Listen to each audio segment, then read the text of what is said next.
ഏറ്റവും പുതിയ സിനിമാ വാർത്തകൾക്കായി ഞങ്ങളുടെ ചാനൽ സബ്സ്ക്രൈബ് ചെയ്യാൻ മറക്കല്ലേ. അഗ്നിനൃത്തം ചവിട്ടി വെള്ളിത്തിരയിൽ വിസ്മയം തീർത്ത നടൻ. ഒരു പേര് ഒരു വികാരം വിജയ്. തമിഴ്നാടിന്റെ തെരുവുവീഥികൾ മുതൽ കേരളത്തിന്റെ നെഞ്ചകം വരെ തിയേറ്ററുകൾ ആർത്തലച്ച് നിറഞ്ഞത് ആ ദളപതിയുടെ പേര് കേട്ടാണ്.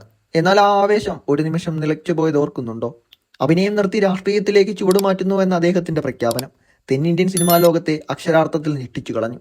ഹൃദയം നുറുങ്ങിയ നിരാശയോടെയാണ് കോടിക്കണക്കിന് ആരാധകർ ആ വാർത്ത കേട്ടത്.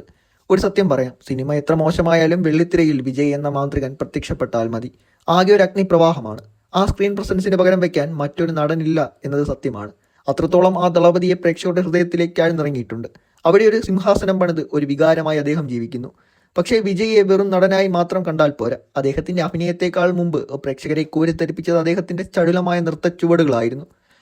ഓരോ സ്റ്റെപ്പിലും ഓരോ മിന്നൽ പിണർ.